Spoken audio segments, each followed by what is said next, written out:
Hi, everyone. I want to talk about Trans Day of Visibility because it's just a day or so away on Thursday, March 31st. And it has me thinking about issues like visibility as a form of advocacy.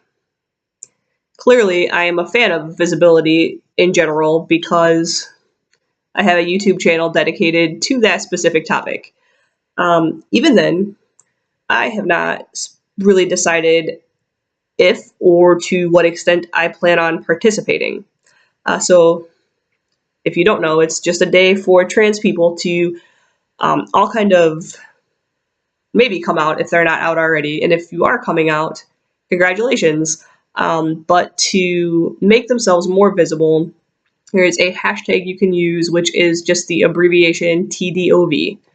And part of my indecisiveness has to do with being genderqueer versus binary trans, because I do try to remain cognizant of how I'm contributing to that community, to the trans community, um, and make sure that it's positive and not overstepping any issues. It's kind of a different topic though. So that's just like I haven't decided. So it's okay if you're unsure yourself, is why I'm telling you that. So I realized shortly after I started this channel that probably what really encouraged me was that I had coincidentally read a couple books and watched a documentary that all dealt with people advocating within and for their community. And some of those were they were small scale in the terms of like it was just within one city. One of them was like a national scale level thing.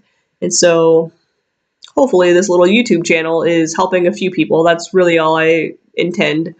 Um, but visibility really does make an impact. People start to realize that not only are there trans people occasionally in a movie or a TV show, they actually exist. And they don't only exist in a faraway city, they exist in their state, in their city and town, in their community, maybe in their office, maybe in their church or their Rotary Club. Is that a thing still? I think they're actually, trans people are everywhere, and they're not always visible, but that doesn't mean they don't exist. And when people begin to realize that, oh, hey, I actually know a trans person, or my friend's kid is a trans person, suddenly they are suddenly much more sympathetic to the plight of this person. I think what's going on in North Carolina is a perfect example because even 1 year ago, I don't know that you would have seen the same level of support for trans people when this happened. So this is the bathroom issue. The state is currently being sued for discrimination against trans people. And I heard today that normally their state attorney general would defend the state in any type of lawsuit like this, where a lawsuit against their state. Their attorney general is refusing. And I think that's kind of a little unprecedented. I'm not an expert on that, on attorney generals, but that's really huge, I think, which is awesome. I mean, the situation is terrible, but the fact that so many people are stepping up in such a big way really speaks to the positive effect that visibility has. But there are also plenty of reasons that you maybe don't want to be visible, and that is okay and valid. There are reasons like maybe, especially if you're a binary trans person, you don't want everything in your life to be about being trans. You would just like to be treated as a woman or as a man. That's probably an ideal situation for most trans people. Not that they don't recognize how that impacts them and that journey or whatever you want to describe it as, but that it's not the only interesting thing about them either. There are people who are not comfortable, who maybe they wouldn't be unsafe if they came out like in their workplace, but people might treat them differently, or maybe they're concerned about they could lose their job. In a lot of states, there are zero legal protections for jobs for trans people. There are people who have legitimate physical safety concerns. There are students who are kids who are underage who live with parents who either are abusive or potentially could be abusive, which is super terrible. But they are making the decision not to come out for their own safety, which again is another topic entirely. But there are lots and lots and lots of reasons that people may choose not to be out. So if you know a trans person, don't just automatically assume that they're okay with being visible because it's Trans Day of Visibility. Please, please do not out anyone. Let them make that call themselves.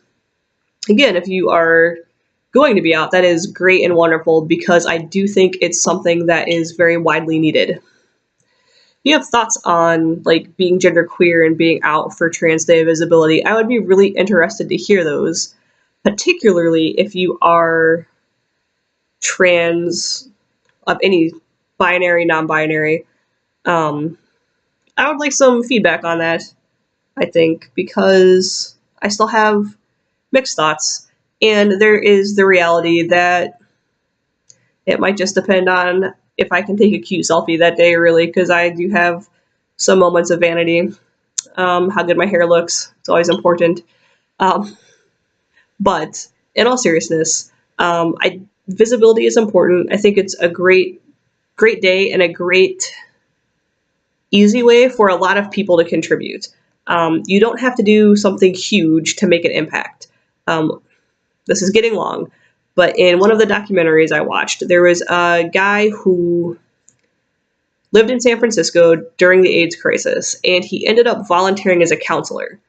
And so here's someone who his political action was to get his hands dirty and do really hard, mentally and emotionally grueling work for quite some time. So there are all kinds of ways you can contribute to your community. This is Trans Day of Visibility is definitely one of them, but don't feel obligated.